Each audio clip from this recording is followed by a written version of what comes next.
Terrorist groups continue to violate the ceasefire announced by armed forces for the third day running.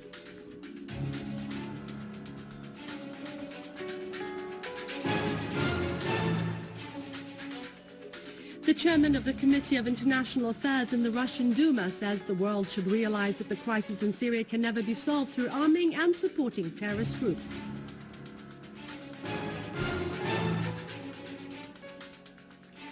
Four people are killed in Iraq, including 2 policemen, and 14 others are wounded in a series of terrorist attacks.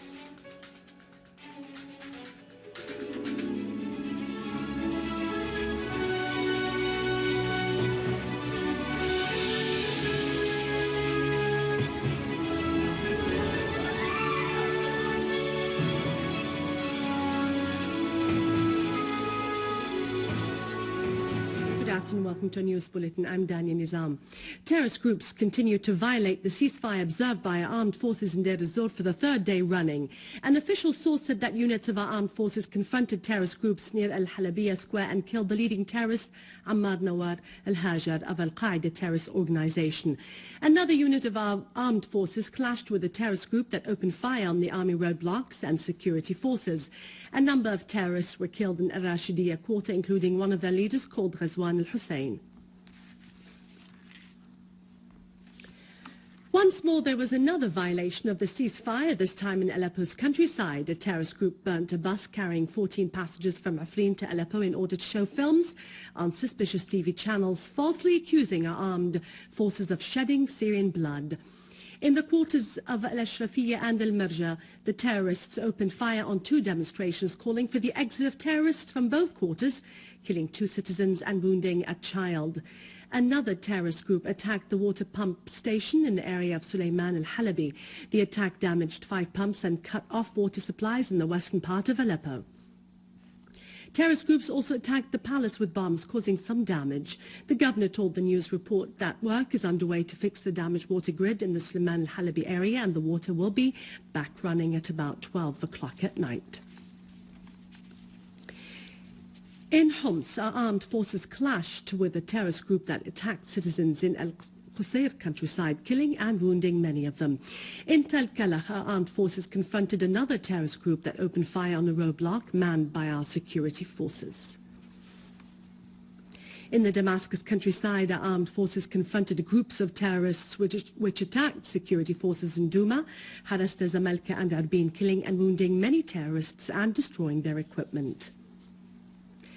In Idlib, armed terrorists opened fire on our armed forces in several quarters in the countryside. Our armed forces replied to the fire. 2 children were wounded when an explosive device was detonated in a dustbin to the east of the Carlton Hotel in the city. The General Command of the Army and the Armed Forces said that the armed terrorist groups continued their blatant breach of the ceasefire declared by the General Command. A statement released by the General Command said that the armed terrorist groups violated the ceasefire in the cities of Damascus countryside, Daraa, Homs, Aleppo, Idlib and other areas. The General Command affirmed that the armed forces are still carrying out their duties of confronting these groups as per the declaration issued by the General Command of the Army and the Armed Forces on October 25th. 2012. The armed terrorist groups renewed their breach of the ceasefire by detonating a car bomb near a checkpoint for the law enforcement forces in Daraa. A source at the National Hospital said that 11 people were wounded and admitted to the hospital, some of them seriously. The explosion also led to the eruption of fire at the contract department of the communications establishment. Security forces also clashed with an armed terrorist group in El Sanamin in Daraa countryside, killing the terrorists and confiscating their weapons. The confiscated weapons included PKC machine guns and various kinds of ammunition.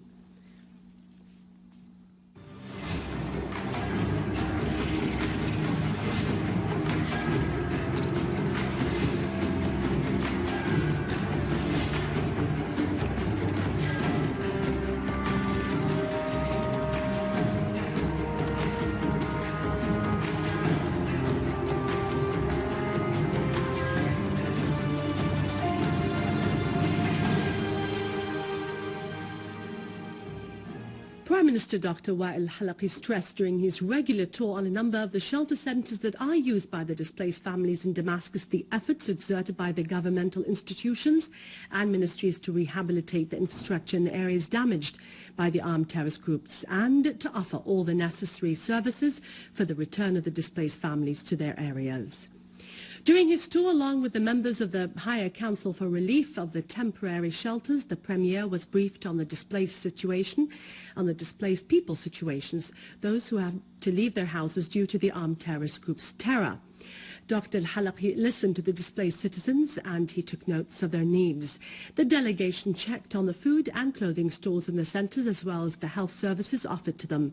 Halaqi stressed that offering all these families' needs and giving them the required care to the infants is of the utmost importance.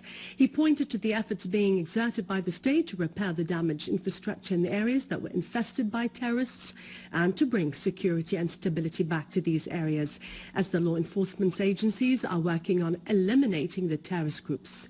Al-Halaqi called on all the families who left their areas to go back as soon as their areas become secure and serviced, adding that all the Syrians stand by the people who are forced to leave their homes, and they are doing their best to secure all the citizens' needs so they can go home as soon as possible.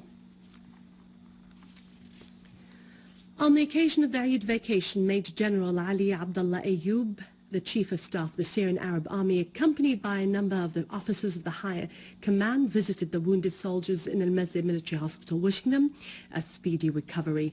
The doctors briefed him on medical services and treatment of the wounded. He expressed his appreciation of their efforts. He also toured a number of military locations and expressed appreciation of the combat readiness and high morale of our armed forces and their readiness to defend their homeland. He wished them success in carrying out their national duties. Secretary of Aleppo Ba'ath Party branch Hilal and Aleppo Governor visited the military hospital and stressed the necessity of offering the best medical care for the injured armed forces members who were sacrificing their lives for the sake of their homeland. Mr. Hilal and Mr. Aqad offered congratulations to the traffic policemen and praised their role in organizing the traffic movement. The Eid vacation gained another dimension in the areas that were purged of terrorism and began to enjoy safety and stability thanks to the sacrifices of the Syrian Arab Army. Popular youth activities in the area of Jurat Sahia congratulated our valiant armed forces on their blessed religious occasion. They thanked the army for its achievements in the field of protecting our citizens and homeland.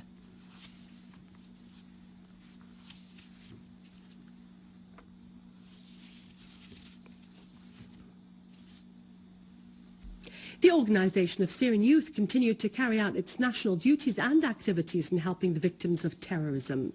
The organization distributed food to families harmed by terrorist attacks. More than 1,000 people benefited from their assistance in the police hospital and the shelters of Dummar.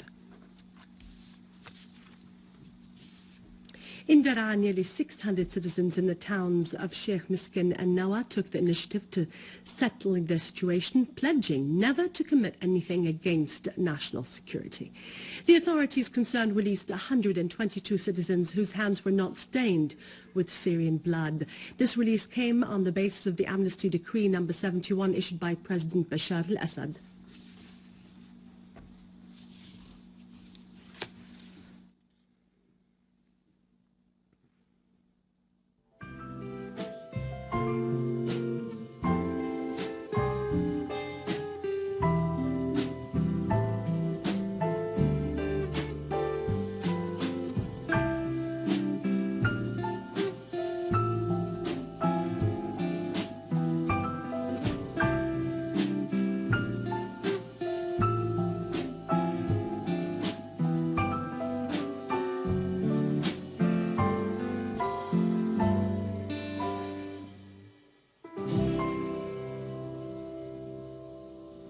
The chairman of the Committee of International Affairs in the Russian Duma, Alexei Pushkov, asserted that world countries should realize that the solution of the crisis in Syria can never be achieved through supporting and arming terrorist groups. He pointed out that the U.S. was responsible for worsening the current crisis in Syria. He told the Channel of Russia Today that the Geneva communique approved last June remained the best procedure that can be followed by the international community to solve the crisis. He added that nobody could believe the US or Qatar, where there is no democracy and the opposition is subjected to suppression, when they claimed that they could bring peace and democracy to Syria. Mr. Pushkov affirmed the weakness of the US attitude which supports Al-Qaeda against Syria. As for the Turkish attitude, Mr. Pushkov said that the Turkish authorities are fully aware that if they continue to interfere in Syria, there would be danger for Turkey itself. In Iraq, 4 people, including 2 policemen, were killed and 14 others were wounded in a series of terrorist attacks in several areas. In Iraq, 4 people, including 2 policemen, were killed. A source in the Interior Ministry said 2 explosive devices were detonated in a popular market, killing 1 person and wounding several others. A 3rd device was detonated near the house of the police officer, killing 1 member of his family and wounding 4 others. And now it's over to Vani with the economic news. For more information, you can visit our website on syriaonline.sy. Have a very safe Eid. Goodbye.